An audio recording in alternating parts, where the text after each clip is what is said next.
Le Seigneur soit avec vous.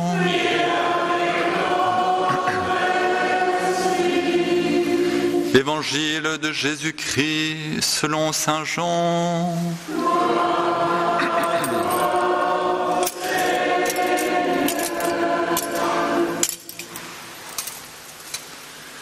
Nul n'est monté au ciel, sinon celui qui est descendu du ciel, le Fils de l'homme. De même que le serpent de bronze fut élevé par Moïse dans le désert, ainsi faut-il que le Fils de l'homme soit élevé, afin que tout homme qui croit obtienne par lui la vie éternelle. Car Dieu a tant aimé le monde qu'il a donné son Fils unique. Ainsi, tout homme qui croit en lui ne périra pas, mais il obtiendra la vie éternelle. Car Dieu a envoyé son Fils dans le monde, non pas pour juger le monde, mais pour que par lui le monde soit sauvé. Acclamons la parole de Dieu. Louange à toi, Seigneur Jésus, louange à toi, louange à toi, Seigneur Jésus, louange à toi.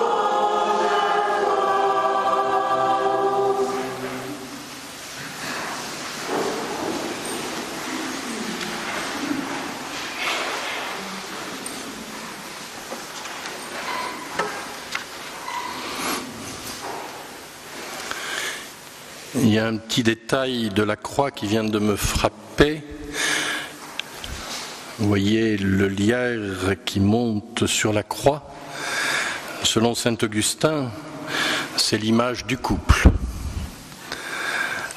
Donc, liez-vous encore plus étroitement à ce grand mystère de l'amour du Christ qui s'offre et qui rassemble en sa croix, sous sa croix, tous les hommes. L'évangile de Jean, qui a proprement parlé ne fait pas allusion à la croix, évoque cependant, à travers l'image du désert, de ce serpent élevé, pour que le peuple d'Israël tourne ses regards vers le Seigneur, qui seul peut le délivrer de ces morsures brûlantes.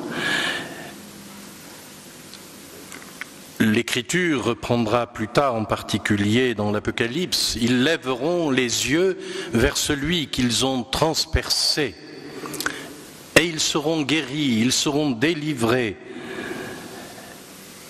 C'est en invoquant le nom de Jésus que nous recevons la grâce de la conversion, du pardon, de la guérison. Et c'est là, tout au moins ce qui nous a été manifesté, c'est là que le grand amour du Père, dans le Christ crucifié, se manifeste. L'apôtre Paul, dans plusieurs de ses épîtres, évoquera justement que ce thème de la croix et du Christ crucifié est un mystère central de la vie chrétienne. Ne pas croire au Christ, Jésus, qui est allé jusqu'à la mort, c'est gommer l'intervention de Dieu pour le salut de l'humanité. Cacher la croix, c'est refuser le salut. On voit combien d'ailleurs, dans nos sociétés modernes, la croix, souvent, pas toujours, mais souvent, est un signe de contradiction tel qu'il devient insupportable.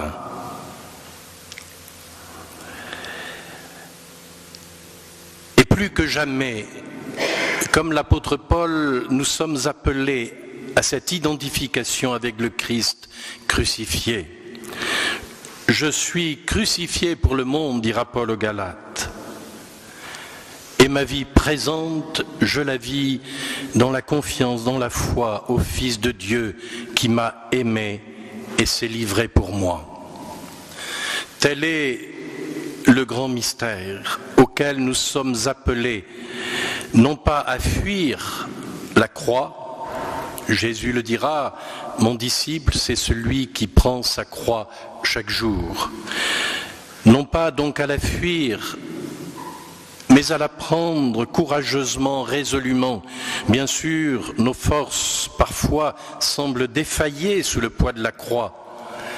Et cependant, c'est justement dans l'acceptation, dans la décision courageuse de prendre notre croix à la suite du Christ, qu'alors des grâces immenses peuvent nous être accordées, comme en témoignent tant et tant de témoins et de martyrs.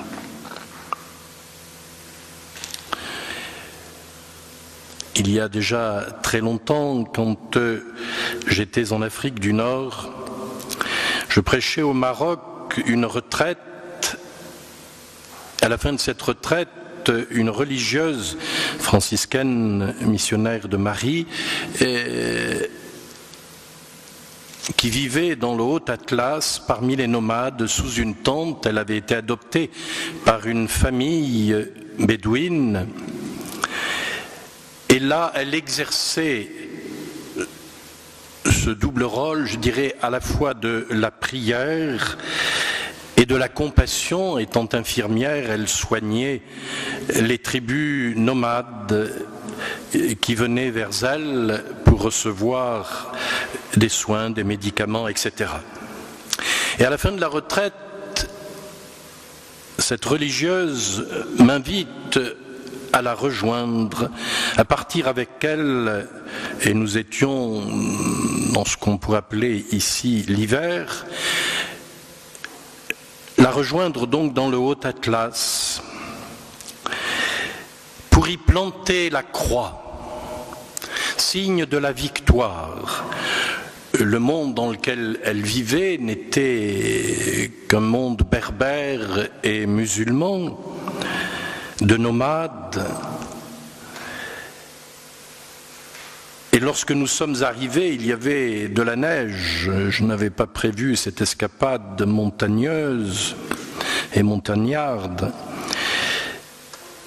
Et qui plus est, sous une tente en hiver, avec de la neige, il ne fait pas très chaud, mais déjà, sœur Cécile, que l'on surnommait Cécile des tentes, avait gardé le foyer, le feu qui était sous la cendre, et avec beaucoup de patience, elle a rallumé ce feu avec des brindilles. On étouffait autant sous la fumée que la chaleur que l'on espérait. Et nous avons passé toute une nuit de prière parmi ces tribus nomades, jusqu'au matin à planter la croix sur un promontoire dont elle était visible par tous ceux qui se dirigeaient, un peu comme l'astre qui indique le lieu de l'amour, de la compassion, de Dieu qui vient rejoindre son peuple. C'est vrai qu'il s'y passait des choses absolument inouïes, c'était l'attente des miracles, comme on parle de la cour des miracles. J'ai vu des personnes arriver boitant, ayant plusieurs centimètres de décalage entre chaque jambe et repartir droit comme des i. Des choses absolument étonnantes. Et tout ceci dans la prière et au nom de Jésus.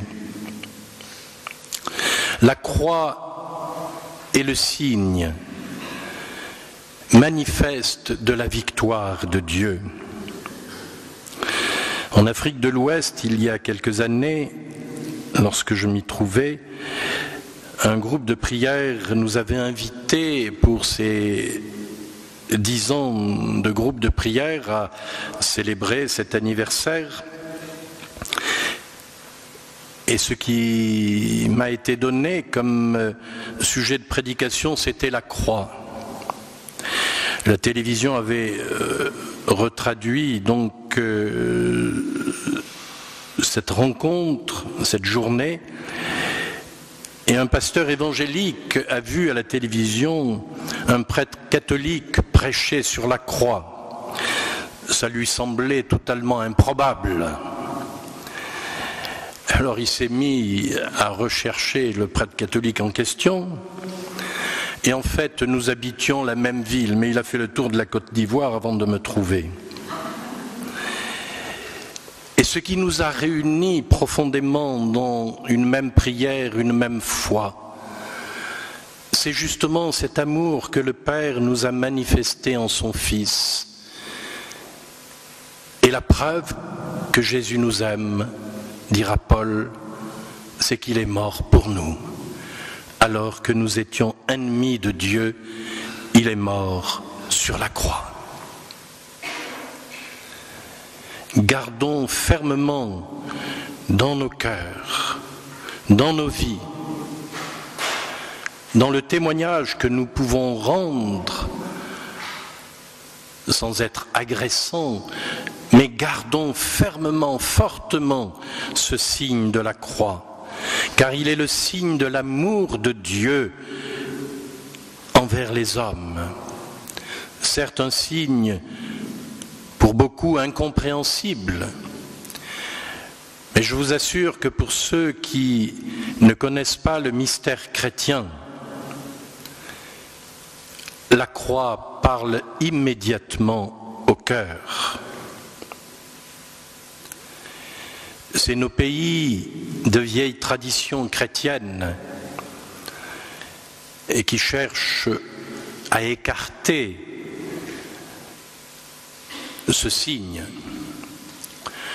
Bien sûr, ce n'est pas sur les autoroutes que vous verrez des croix, mais prenez les départementales, vous en trouverez encore quelques-unes, et sur les voies communales, alors vous en trouverez beaucoup plus encore.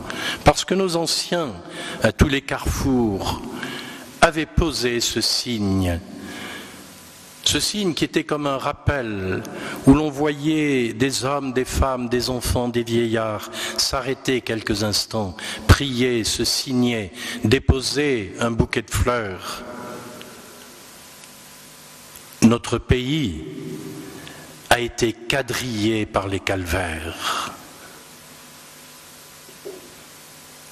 Refaisons la géographie de notre pays, apprenons-la à nos enfants. Et surtout, marquons nos vies, la vie de nos enfants, de ce signe, de l'amour de Dieu, pour que nous puissions le connaître.